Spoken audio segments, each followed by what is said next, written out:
بسم اللہ الرحمن الرحیم. السلام علیکم ورحمۃ اللہ وبرکاتہ. Myself Abdul Haq, linear teacher, ZB Zakaria English High School. Welcome all of you in Diniyat online classes. My dear students, today I will continue our lesson number 18, selected Quranic verses. Before I have been explained the 10 selected Quranic verses with its meaning. Today I will explain some more verses. The one is A'udhu billahi minash shaitanir rajim. Bismillahir rahmanir rahim. وَأَن لَيْسَ لِلْإِنسَانِ إِلَّا مَا سَعَى وَأَن لَيْسَ لِلْإِنسَانِ إِلَّا مَا سَعَى. And a person shall have nothing but what he strives for. And a person shall have nothing but what he strives for.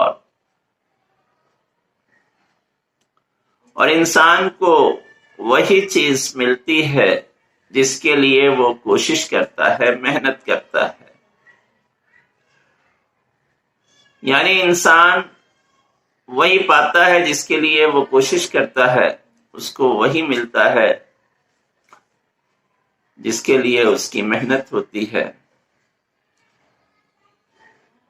انسان جو یہ چاہتا ہے کہ اس کی خواہشوں کے مطابق ہر چیز اسے مل جائے، تو صرف خواہش کرنے سے کچھ نہیں ہوتا، بلکہ کچھ پانے کے لیے کچھ کرنا پڑتا ہے. محنت شرط ہے. دنیا میں اگر کچھ پانا ہے، حاصل کرنا ہے، ترقی کرنی ہے، آگے بڑھنا ہے، تو اس کے لیے محنت کرنا ضروری ہے. بغیر محنت کے آپ کامیاب نہیں ہو سکتے. یہ شرط ہے کامیابی کی. اس لیے ہمیں چاہیے کہ اگر ہم زندگی میں ترقی پانا چاہتے ہیں، آگے بڑھنا چاہتے ہیں، سکسیس ہونا چاہتے ہیں، تو زیادہ سے زیادہ محنت کریں تو ہی ہمیں کامیابی مل سکتی ہے. یہ اللہ کا بنایا ہوا ایک اصول ہے جو اللہ نے اس آیت میں بیان کیا. اس لیے آپ اپنی پڑھائی لکھائی میں بھی محنت کریں تو ہی کامیاب ہوں گے. ورنہ اگر پڑھائی سے بھاگتے رہے، کام چوری کرتے رہے، تو کبھی بھی کامیاب نہیں ہو سکتے. آگے ایک دوسری آیت ہے جس میں کہا گیا لا تقنطوا من رحمت اللہ، لا تقنطوا من رحمت اللہ. Do not despair from the mercy of Allah. Do not despair from the mercy of Allah. اور تم اللہ کی رحمت سے ہرگز مایوس نہ ہو. تم اللہ کی رحمت سے ہرگز مایوس نہ ہو. اللہ کی رحمت جو سارے انسانوں کے لیے ہے. جب آدمی کے سارے سہارے ختم ہو جاتے ہیں، ساری امیدیں ختم ہو جاتی ہیں، تو وہ کس پر بھروسہ کرتا ہے؟ اللہ کی ذات پر بھروسہ کرتا ہے. اور اللہ کی ذات ہی وہ ذات ہے جو آپ کو ہر نا امیدی سے، مایوسی سے اور ہر طرح کی پریشانی اور مصیبتوں سے چھٹکارا دلا سکتی ہے. تو اس لیے کبھی بھی اللہ کی رحمت سے ہمیں مایوس نہیں ہونا چاہیے اور صبر کرنا چاہیے. اگر مصیبتیں آئیں، پریشانیاں آئیں زندگی میں، تو صبر کریں اور اللہ سے امید رکھیں، اس کی رحمت سے امید رکھیں کہ اللہ کی رحمت آپ کے اوپر ضرور ہوگی. جب انسان کے سارے سہارے ختم ہو جاتے ہیں تو اللہ واحد وہ سہارا ہے جو کبھی بھی ہمیں اپنے ہاتھ سے نہیں چھوڑنا چاہیے، کیونکہ وہی مالک کل ہے، ہر چیز پر اس کا اختیار ہے، اس کا پاور ہے، وہ جو چاہے کر سکتا ہے. اس لیے ہمیشہ اللہ کی ذات پر بھروسہ رکھیں، اس کی رحمت سے کبھی مایوس نہ ہو. اور اللہ کی رحمت تب ضرور آتی ہے جب آدمی اس پر پورا بھروسہ کرتا ہے. آگے ایک آیت ہے جس میں اللہ ارشاد فرماتا ہے وَالْفِتْنَةُ أَشَدُّ مِنَ الْقَتْلِ وَالْفِتْنَةُ أَشَدُّ مِنَ الْقَتْلِ and persecution is more severe than killing and persecution is more severe than killing. اور فتنہ جو ہے یہ قتل سے زیادہ سیویئر ہے، سخت ہے، شدید ہے. فتنہ کیا ہوتا ہے؟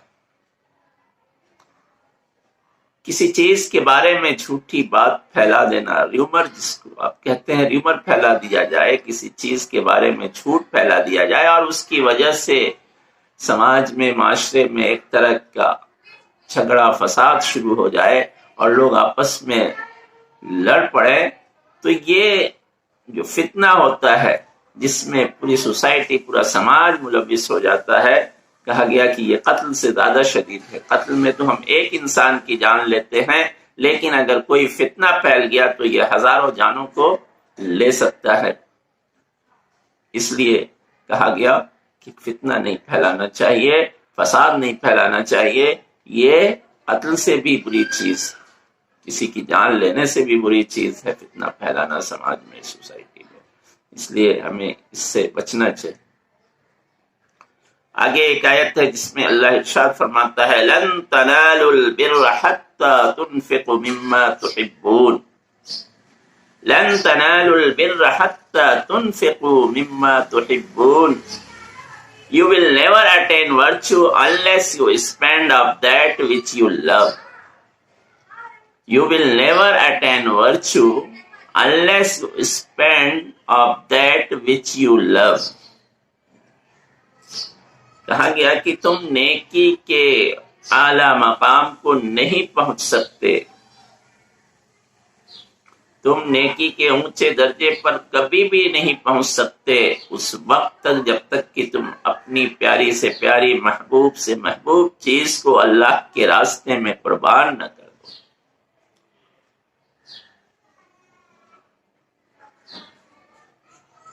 نیکی کا جو اونچا مقام ہے، جو اعلیٰ مقام ہے، وہ انسان کو تبھی ملتا ہے جب وہ اللہ کی خوشنودی کے لیے، اللہ کی رضا کے لیے اپنی محبوب ترین شے قربان کر دے اللہ کے راستے میں. جس طرح سے اگزامپل آپ کو دیتا ہوں حضرت ابراہیم علیہ السلام کی زندگی سے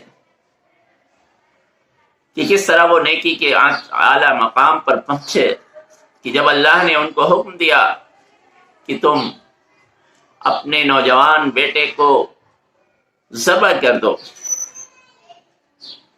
اب دیکھیے وہ بندہ اللہ کے حکم پر خود بھی تیار ہو گیا اپنے بیٹے کو ذبح کرنے کے لیے، اور بیٹا بھی اتنا ہی فرما بردار کہ وہ بھی ذبح ہونے کے لیے تیار ہو گیا. ایک بوڑھا باپ جسے 80 سال کی عمر میں ایک اولاد عطا ہوئی، اور جب وہ اولاد جوان ہو رہی ہے، کتنی امیدیں اور کتنا ان کو مان رہا ہوگا اس اولاد پہ. آپ سوچ سکتے ہیں کتنی محبت رہی ہوگی اس اولاد سے، اس باپ کو.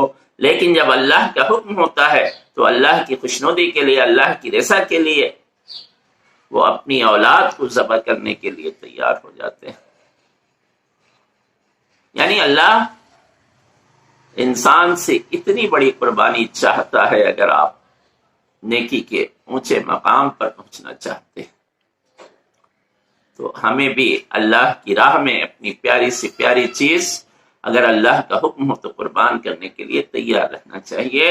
اور ایک آخری آیت ہے اس سلسلے کی وَالْقَاسِمِينَ الْغَيْظَ وَالْعَافِينَ عَنِ النَّاسِ and they are pious and fearing Allah